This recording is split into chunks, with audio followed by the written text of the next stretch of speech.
I hope you're ready for some wackiness. We'll start with an infield fly and then an ejection. First, the infield fly. Popped up into center. Correa out. And staggers and drops it. Martinez had to wait. Throw comes into second. And they're going to get the out. On the infield fly. Is that what they're calling here? How about that? Infield fly? Yeah. The second base umpire, John Tumpane.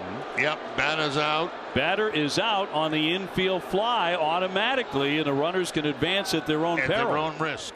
Good job on the rules site. We've talked about infield flies so many times. We just had a play like how long ago?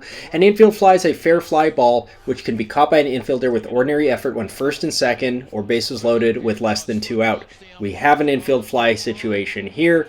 The fielder is what we would call camped, even though they don't make the play. They drop the ball. That is an infield fly situation.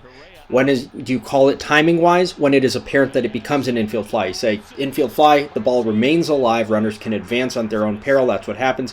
Tumpane points to the batter, declares the batter out. The runner doesn't appear to know what's going on. But Tumpane, after calling the batter out, tells the runner, stay on the base. You're okay. Correa knows the rule. Correa tells the runner, stay on your base. Tells Devers, come off the field. You're out. So Correa knows what's going on.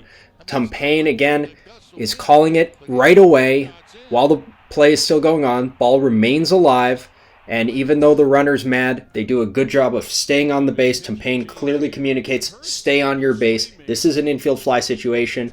Look at the rule. Quote, on the infield fly rule, the umpire is to rule whether the ball could ordinarily have been handled by an infielder, not by some arbitrary limitation such as the grass or the baselines. The Atlanta-St. Louis play in Atlanta, wildcard game, is the famous infield fly situation where that applies.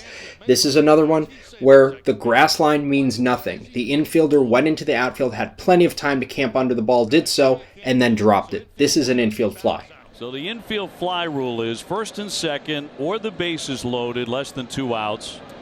And a pop-up like that or something similar. Now, you don't see an infielder go that far into the outfield that often. Yeah. Every once in a while you do, and it's allowed to be an infield fly, but the batter is automatically out, and there's a foul tip into the mitt. And the reason that was called an infield fly is because it was hit so high. You know, yeah, he was deep. Correa was pretty deep back there, but that ball was up there a long time for him to get under it. Sure was. All right, everyone ready for an ejection? Half an inning later, this happens. Little number here, not front of home plate, but a foul ball called on home plate umpire Barber. Foul ball. 1 ball, 2 strikes. Or did he call it fair? Thought he called it foul. He did not. Fair ball. And it's a fair ball, and they get him in a rundown, and Alvarez is out. Gurriel at home plate. I mean, did he even make a call on that? Dusty Baker is hot.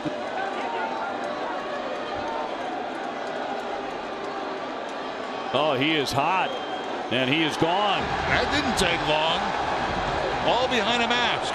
Gurriel winds up being put out, and they get Alvarez in a rundown. And a dispute as to whether that was fair or foul at home plate, and Dusty Baker has been run, and that's the end of the inning.